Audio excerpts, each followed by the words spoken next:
pensei que o que é que posso fazer nessa fala de hoje de manhã, e na realidade preparei um discurso de 14 pontos de que por que o tema dos bens comuns é importante mesmo estrategicamente, porque pode ser uma plataforma para aglutinar os movimentos sociais e além. Mas logo pensei, é muito melhor fazer uma pequena introdução ao tema para podermos discutir as questões estratégicas depois, e eu sei o que vou fazer. Já. Então, imaginem... Isso. Imaginem uma praia de uma comunidade. Na praia, há espreguiçadeiras postas à disposição pelo município. Essas espreguiçadeiras estão em número bem menor do que pessoas que estão curtindo o sol ao mesmo tempo. Apesar disso, normalmente não tem problema, porque simplesmente essas espreguiçadeiras mudam de dono facilmente e com frequência. Assim que alguém se levanta e o lugar é considerado livre. Toalhas de praia ou outros objetos de ocupação não são considerados. A regra é simples e é adequada à situação. Uso livre, mas por tempo limitado. Desta maneira, não faltarão cadeiras, não faltarão recursos, ainda que sejam poucos. Esta situação, esta pequena história, ilustra muito bem um princípio da economia e da vida baseada nos bens comuns. Esse princípio é: uso, sim, abuso, não. Agora, mais adiante chega uma turma à praia, todos conhecidos entre eles, e com a chegada do novo grupo, a ordem que estava em vigor cai por terra, pois os que fazem parte do mesmo grupo consideram as cadeiras para si. Então, e as ocupam de forma definitiva. Quem não é do grupo fica a ver navios. Desta forma, surgem conflitos em torno do recurso feito escasso, porque é importante entender que os recursos em si não são escassos, somos nós, é nossa forma de lidar com os recursos que fazemos que um recurso seja escasso, né? Então, com esta situação de que o grupo de conhecidos entre eles ocupa de forma definitiva as cadeiras, a situação acaba se deteriorando para todos. A qualidade de vida acaba se deteriorando para todos. Essa parábola nos remete àquela função elementar dos bens comuns que muitas vezes fica encoberta. Os bens comuns são um segredo bem guardado de nosso bem-estar coletivo, afirma o sociólogo e especialista ambiental Wolfgang Sachs. E o Prêmio Nobel Alternativo Vandana Shiva, da Índia, define com uma imagem muito bonita, eu acho: os bens comuns são a rede da vida. Então, quando falamos de bens comuns, estamos falando de nossa qualidade de vida e do nosso futuro. E muito embora estejam em todas partes, no ambiente natural, no ambiente social, também tudo o que é conhecimento e cultura, também na esfera digital. Então, embora estejam em todas as partes, podem estar invisíveis. Pois os bens comuns te parecem, primeiro, inclusive como conceito da nossa lembrança e depois da nossa realidade. Isto pode ocorrer pelo poder dos cotovelos, que é a história da praia. Também pode ocorrer pelo poder do dinheiro, quer dizer, do mercado, do cercamento, da privatização. E também pode ocorrer por determinação ou atuação de uma entidade, que pode ser o Estado. E o resultado é sempre o mesmo. O resultado é à erosão dos bens comuns.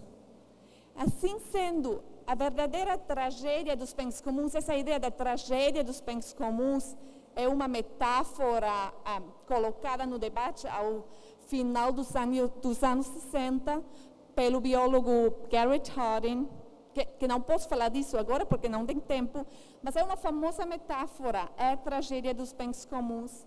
Eu acho que essa verdadeira tragédia dos bens comuns é o fato que somente tomamos consciência dos bens comuns quando começam a desaparecer.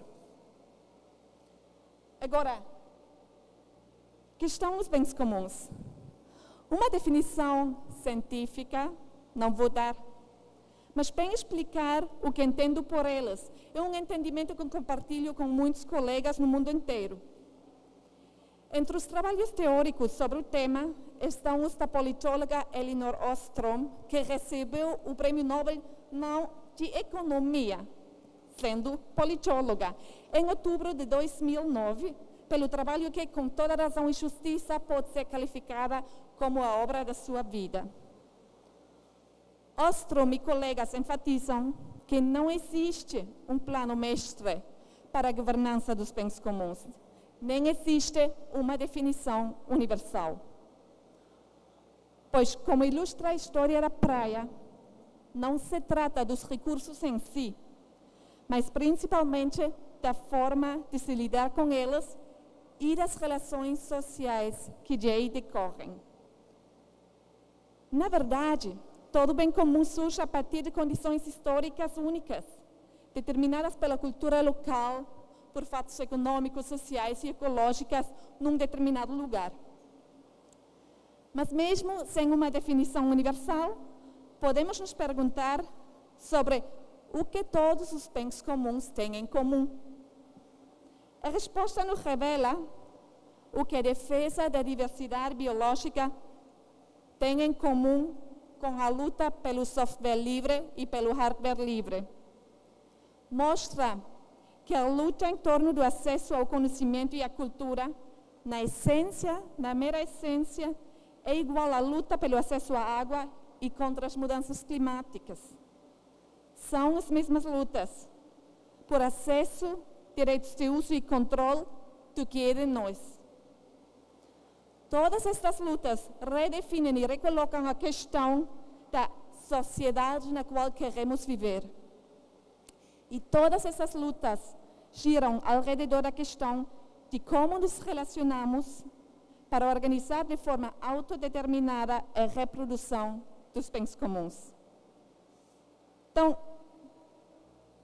todos os bens comuns, não importa se do ambiente natural, social ou cultural, são essenciais para nós.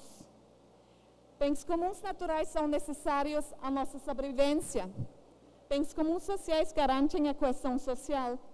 E bens comuns culturais são o pré-requisito para o nosso desenvolvimento individual. Isso o tomei de um manifesto que fizemos na Alemanha, um grupo interdisciplinário sobre os bens comuns, se chama Fortalecer os Bens Comuns Já, que evidentemente, sendo feito na Alemanha, é um determinado jeito de falar. Não?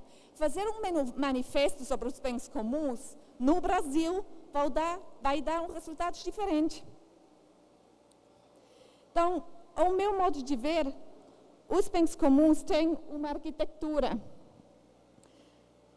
Naturalmente, as formas arquitetônicas são bastante diferentes entre si, mas todos se baseiam em 3 componentes fundamentais: os materiais de construção, os sujeitos da ação e as regras e normas que permitem integrar o tudo. Vamos ver os 3 elementos brevemente. O primeiro elemento é desenvolvido intuitivamente por todas as pessoas. Parte dos bens comuns, evidentemente, é a diversidade biológica, a água, o solo, o código genético e de software, os algoritmos, as técnicas culturais, todas aquelas coisas que a gente precisa para poder produzir, seja uma coisa material ou uma coisa imaterial. As notas e o espectro eletromagnético pelo qual transmitimos música e informações. Também o tempo do qual disponemos e o que compartilhamos. As regras do jogo e até o silêncio é um bem comum. E aquela imensa riqueza produzida por milhares de pessoas na Wikipédia. E, naturalmente, a atmosfera. Tudo isto são recursos coletivos ou comuns. E todas as pessoas têm o mesmo direito de usufruir esses recursos. Isso é uma ideia básica, não? Do discurso dos bens comuns. Todas as pessoas têm o mesmo direito de usufruir esses recursos.